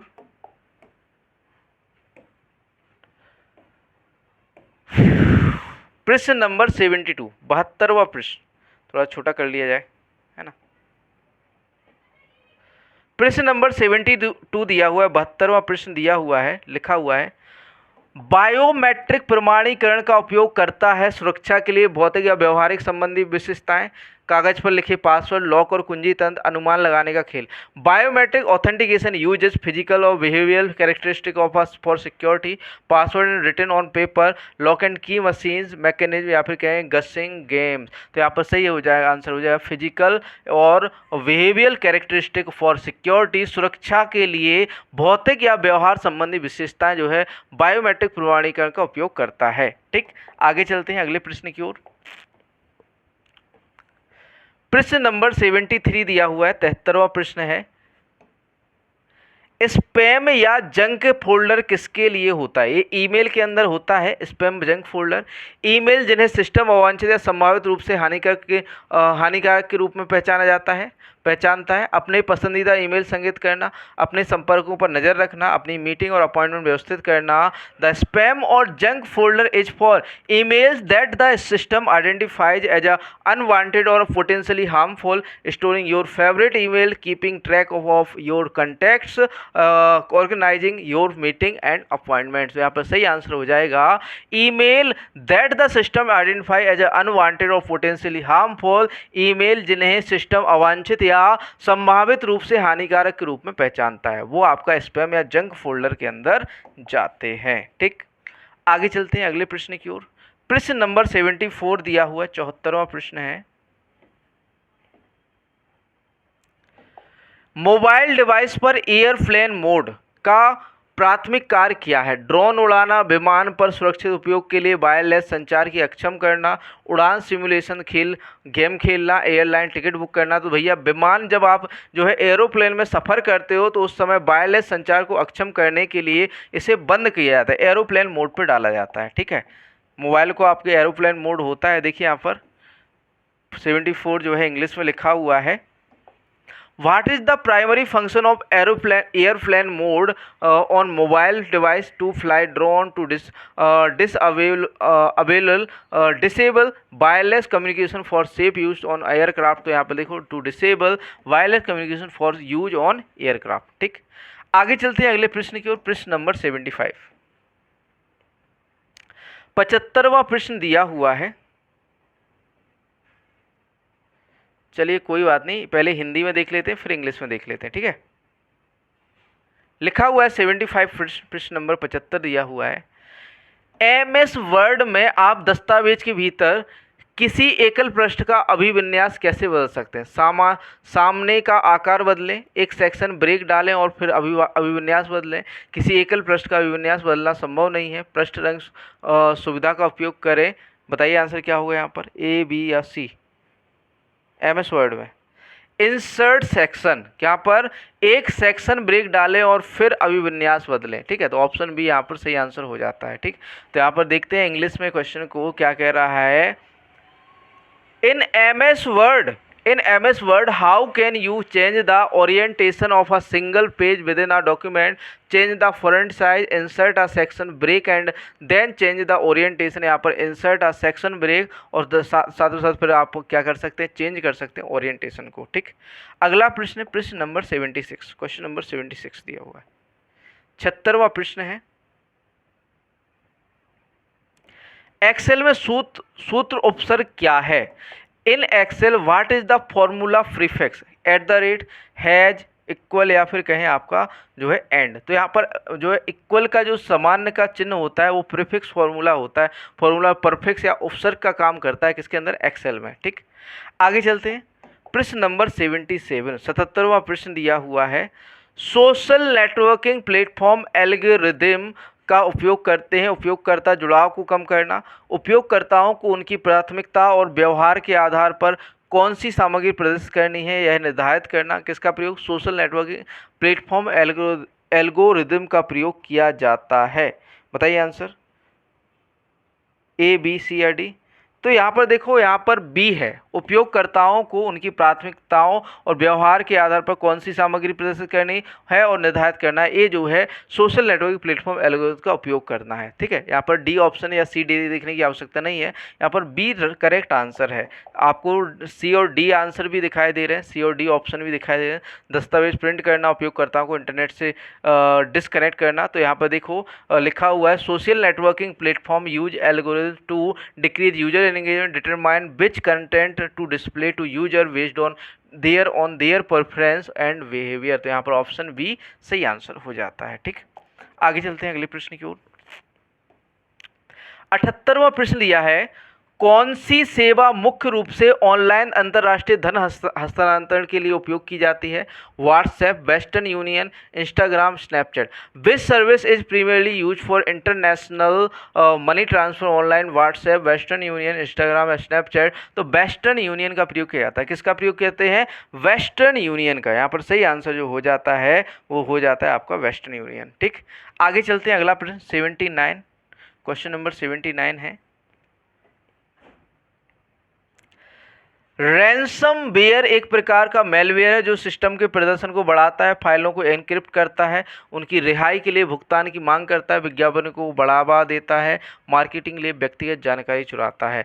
तो यहाँ पर देखो, फाइलों को एनक्रिप्ट करता है, उनकी रिहाई के लिए भुगतान की मांग करता है। ठीक है, तो ransomware is a type of malware that encrypts file demanding payment for their release. ठीक है, मतलब कि एक तरह से वायरस है जो मतलब कि इनक्रिप्ट फाइलों को इनक्रिप्ट करता है उससे, और मतलब जब हम उसे खोलने जाते हैं तो क्या करता है, मनी या फिर कहें पैसों की डिमांड करता है। ठीक, आगे बढ़ते हैं अगले प्रश्न की ओर। कंप्यूटर का लास्ट क्वेश्चन है, 80वां प्रश्न है, प्रश्न नंबर 80 लिखा है, एनएलपी का अर्थ है neural learning process, natural language processing, network learning protocol, natural learning procedure. NLP stand for neural learning process, natural language processing, network learning protocol या नेचुरल लर्निंग प्रोसीजर। बताइए आंसर क्या होगा। तो यहाँ पर सही आंसर हो जाता है नेचुरल लैंग्वेज प्रोसेसिंग। जो एनएलपी है इसका फुल फॉर्म क्या होता है? Natural language processing. आगे बात करते हैं, आगे आ जाती है आपकी क्या भैया, उत्तर प्रदेश सामान्य ज्ञान। अभी हम क्या पढ़ रहे थे आपका, अभी हम पढ़ रहे थे कंप्यूटर, पहले क्या पढ़ा था आपका एग्रीकल्चर, अब क्या पढ़ना है आपका यूपी जीके या फिर कहें 20 प्रश्न उत्तर प्रदेश सामान्य ज्ञान के। ठीक, तो 81वां प्रश्न है, निम्नलिखित में से किस जिले में नरोरा परमाणु ऊर्जा संयंत्र स्थापित है। In which of the following district is Narora nuclear energy plant established. Agra, Allahabad, Mirzapur, Bulandshahr. Agra, Allahabad, Mirzapur, Bulandshahr. तो बुलंदशहर के अंदर स्थित है। कहाँ पर है? नरोरा परमाणु ऊर्जा संयंत्र बुलंदशहर के अंदर है। कहाँ पर है? बुलंदशहर। अगला प्रश्न है प्रश्न नंबर 82, 82वां प्रश्न है, लिखा हुआ है, उत्तर प्रदेश राज्य का राजकीय पुष्प क्या है? गुलाब, ब्रह्म कलश, नीलकमल, पलाश। What is the state flower of the state Uttar Pradesh? Gulab, ब्रह्म कलश, नीलकमल या पलाश। तो भैया पलाश जो है उत्तर प्रदेश का क्या है? राजकीय पुष्प है। उत्तर प्रदेश का राजकीय पुष्प कौन सा है आपका? पलाश है। कौन सा पुष्प है? राजकीय पुष्प पलाश है। ठीक, आगे चलते हैं अगले प्रश्न की ओर। प्रश्न नंबर 83, 83, क्वेश्चन नंबर 83 है, वन्य जीवों की सुरक्षा के लिए उत्तर प्रदेश में कितने वन्य जीव अभयारण्य स्थापित किए गए हैं? 17, 11, 27, 31। In order to protect the wildlife how many wildlife sanctuaries have been established in Uttar Pradesh? 17, 11, 27 या 31। बताइए आंसर क्या होगा यहाँ पर, ए, बी, सी या फिर डी। कितने जो है वाइल्ड लाइफ सेंचुरी जो है स्थापित की गई हैं, कहाँ पर? यूपी के अंदर, उत्तर प्रदेश के अंदर। तो भैया वो है आपकी 11 जो है आपके वन्य जीव अभयारण्य हैं, कहाँ पर? आपके उत्तर प्रदेश में। ठीक, आगे चलते हैं अगले प्रश्न की ओर। प्रश्न नंबर 84 दिया हुआ है, निम्नलिखित में से कौन सा शहर उत्तर प्रदेश में घाटों और मंदिरों के शहर के रूप में जाना जाता है? Allahabad, Kanpur, Mathura, Varanasi. Which of one of the following cities is known as a city of ghats and temple in Uttar Pradesh? Allahabad, Kanpur, Mathura या वाराणसी? तो वाराणसी को घाटों और मंदिरों का शहर कहा जाता है। किसे भैया? वाराणसी को आपका घाटों और मंदिरों का शहर कहा जाता है। किसे? आपका वाराणसी को। ठीक, आगे बढ़ते हैं अगले प्रश्न की ओर। प्रश्न नंबर 85, 85वां प्रश्न देखो लिखा हुआ है 85। उत्तर प्रदेश के किस स्थान पर केसर का उत्पादन होता है? तराई क्षेत्र में, पहाड़ी क्षेत्र में, मैदानी क्षेत्र में, पठारी क्षेत्र में। In which place of Uttar Pradesh is the production of kesar done? Terai area, hilly area, plain area या फ्लैट्यू एरिया? तो आपका जो हिली एरिया है या पहाड़ी क्षेत्र है, इसमें किसका कल्टीवेशन होता है? आपका केसर का कल्टीवेशन या केसर की खेती होती है। आगे बढ़ते हैं अगला प्रश्न। प्रश्न नंबर 86 है, उत्तर प्रदेश में मध्य माघ खिचड़ी, गुड़िया, बज्झड़, होली त्योहार निम्नलिखित में से किस जनजाति द्वारा मनाए जाते हैं? थारू, भोटिया, जौनसारी या राजी? तो थारू जनजाति द्वारा मनाए जाते हैं। अगला क्वेश्चन देखो लिखा हुआ English, Magh Khichdi, Gudiya, Bajahar, Holi festival are celebrate by which of the following tribes in Uttar Pradesh? तो थारू यहाँ पर सही आंसर हो जाता है। क्या आंसर हो जाता है बच्चों? थारू। ठीक, आगे बढ़ते हैं अगले प्रश्न की ओर। प्रश्न नंबर 87, 87वां प्रश्न दिया हुआ है, राज्य में निम्नलिखित में से किस स्थान पर लकड़ी की नक्काशी की जाती है? बरेली में, सहारनपुर में, लखनऊ या Agra? In which of the following places is wood carving done in the state? Bareilly, Saharanpur, Lucknow या आगरा? तो आपके जो एक है लकड़ी की जो नक्काशी की जाती है वो आपके कहाँ पर की जाती है? सहारनपुर के अंदर। कहाँ पर की जाती है आपकी? सहारनपुर। ऑप्शन बी सहारनपुर सही आंसर हो जाता है। आगे बढ़ते हैं अगले प्रश्न की ओर। प्रश्न नंबर 88 दिया हुआ है, निम्नलिखित में से किस वर्ष नोएडा की स्थापना की गई थी? 1970 में, 1980 में, 1972, 1976? In which of the following year was Noida set up? बताइए आंसर क्या होगा? A B C D. तो 1976 में नोएडा की स्थापना की गई थी। नोएडा की स्थापना कब की गई थी बच्चों? 1976 के अंदर की गई थी। कब की गई थी? 1976। अगला प्रश्न है, उत्तर प्रदेश में भारत की कुल खेती योग्य भूमि का कितना प्रतिशत है? 15%, 17%, 19 या 22? कितना है? उत्तर प्रदेश में भारत की कुल खेती योग्य भूमि का कितना प्रतिशत है? What is the percentage of the total cultivated land of India in Uttar Pradesh? 15, 17 या 19 या 22? तो भैया यहाँ पर बात करें सही आंसर की तो 22% जो कुल खेती योग्य भूमि है भारत की, उसका 22% हिस्सा जो है उत्तर प्रदेश के अंदर या यूपी के अंदर है। ठीक है, आगे बढ़ते हैं अगले प्रश्न की ओर। प्रश्न नंबर 90 है, 90 है, निम्नलिखित में से कौन सी किस्में राज्य में फल उत्पादन से संबंधित हैं? देसी, नागपुरी, एम्पायर, डाडर या lady? Which of the following variety are related to the fruit production in the state? देसी, नागपुरी, इम्पथाडर या लड्डी? तो यहाँ पर सेब, संतरा, मौसमी, केला, एप्पल, ऑरेंज, मौसमी या बनाना? तो ये संतरे से या ऑरेंज से संबंधित है। किससे? संतरा या ऑरेंज से संबंधित है। ठीक, आगे चलते हैं 91 प्रश्न की बात करते हैं। क्वेश्चन नंबर 91 दिया हुआ है, 91वां प्रश्न है, लिखा हुआ है निम्नलिखित, सॉरी यहाँ पर क्वेश्चन कट गया थोड़ा सा। ठीक है, लिखा हुआ है देखिए, निम्नलिखित में से कौन सा मंत्रालय सरकारी मार्ग के माध्यम से भारत में प्रत्यक्ष विदेशी निवेश का प्रबंधन करता है? निम्नलिखित में से कौन सा मंत्रालय सरकारी मार्ग के माध्यम से भारत में प्रत्यक्ष विदेशी निवेश का प्रबंधन करता है? विदेश मंत्रालय, भारी उद्योग और सार्वजनिक उद्यम मंत्रालय, विद्युत मंत्रालय, वाणिज्य उद्योग मंत्रालय? Which of the following ministry administer the foreign direct investment in India through the government route? Ministry of external affair, ministry of heavy industries and public enterprises, ministry of power, ministry of commerce and industry? तो बात करें बच्चों यहाँ सही answer की तो यहाँ पर सही उत्तर हो जाता है ministry of commerce and industry. वाणिज्य और उद्योग मंत्रालय जो है एफडीआई की या फिर कहें फॉरेन डायरेक्ट इन्वेस्टमेंट की क्या करता है, व्यवस्था करता है, किसके द्वारा, गवर्नमेंट ऑफ इंडिया के द्वारा। कौन सा मंत्रालय बच्चों, ministry of commerce and industry या फिर कहें वाणिज्य और उद्योग मंत्रालय, ministry of commerce and industry या वाणिज्य और उद्योग मंत्रालय। ठीक, आगे बढ़ते हैं अगले प्रश्न की ओर। प्रश्न नंबर 92 दिया हुआ है, भारतीय संविधान के निम्नलिखित में से किस अनुच्छेद के तहत राज्यों में विधायिका का गठन किया गया है? Under which of the following article of the Indian constitution the legislature in state was constituted? Article 366, article 156 B, article 168, article 269। अनुच्छेद 266, अनुच्छेद 156, अनुच्छेद 168, अनुच्छेद 269। बताइए आंसर क्या होगा यहाँ पर। तो बात करें बच्चों 168 आर्टिकल 168 के तहत जो है आपका इंडियन कॉन्स्टिट्यूशन जो है द लेजिस्लेचर जो इन स्टेट या फिर कहें आपका जो है राज्यों में विधायिका का गठन किया है। कौन से अनुच्छेद के तहत? आर्टिकल 168 या फिर कहें अनुच्छेद 168 के तहत। अगला प्रश्न है प्रश्न नंबर 93। क्वेश्चन नंबर 93 है, दिया हुआ है, दुनिया का एकमात्र ऐसा देश कौन सा है जो अपने प्राकृतिक आवास में बाघ और शेर दोनों की मेजबानी करता है? Bhutan, Bharat, Myanmar, Nepal. Which is the only country in the world that host both tigers and Lions in their natural habitat? Bhutan, India, Myanmar या नेपाल। तो भैया वो इंडिया है, भारत है। यहाँ पर सही आंसर क्या हो जाता है? भारत या इंडिया। अगला प्रश्न है आपका प्रश्न नंबर 94 या फिर कहें प्रश्न नंबर 94। मकर संक्रांति त्योहार हर साल निम्नलिखित में से किस महीने में मनाया जाता है?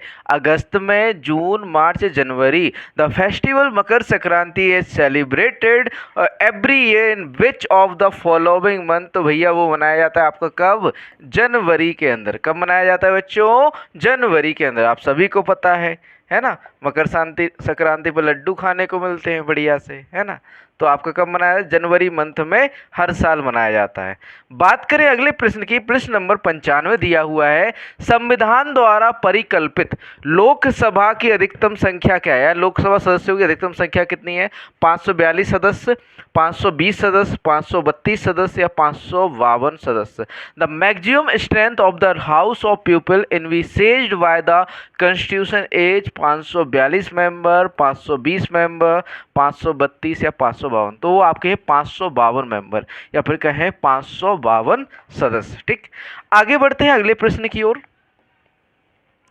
प्रश्न नंबर 96, 96वां प्रश्न दिया हुआ है आपका, 96 दिया हुआ है, उत्तर प्रदेश की पहली महिला राज्यपाल श्रीमती सरोजिनी नायडू निम्नलिखित में से किस अवधि के दौरान कार्यकाल में रहीं? The first women governor of Uttar Pradesh Shrimati Sarojini Naidu hold the office during which of the following periods? 1946 से 1948, 1946 1948, 1947 1949, 1947 1951, 1948 1950। तो भैया वो रही थी आपकी 1947 से 1949 तक जो है एक है राज्यपाल के पद पर उत्तर प्रदेश के। ठीक, आगे चलते हैं। अगला प्रश्न है प्रश्न नंबर 97 दिया हुआ है कि निम्नलिखित में से किस व्यक्ति ने भारत में शून्य बजट प्राकृतिक खेती की अवधारणा को बढ़ावा दिया? Norman Borlaug, MS. Swaminathan, Subhash Palekar, Verghese Kurien. Who among the following personalities promoted the concept of zero budget natural farming? तो भैया वो दिया था सुभाष पालेकर साहब ने।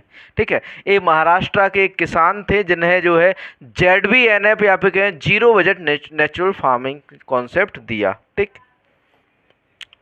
अगला प्रश्न है प्रश्न नंबर 98। सार्वजनिक निजी भागीदारी PPP ट्रिपल P परियोजना के लिए किए गए भूमि अधिग्रहण के लिए कम से कम भूमि धारकों की पूर्व सहमति की आवश्यकता होती है। Land acquisition made for public private partnership project require prior consent of at least of land holder 50%, 70%, 60% या 80%। तो भैया 70% की भागीदारी या फिर कहें आपकी सहमति होनी चाहिए। कितनी? 70% सहमति होनी चाहिए। अगला प्रश्न है प्रश्न नंबर 99, 99 प्रश्न है 1857 के विद्रोह के समय मुगल शासक कौन था? Who was the Mughal ruler at the time of revolt of 1857?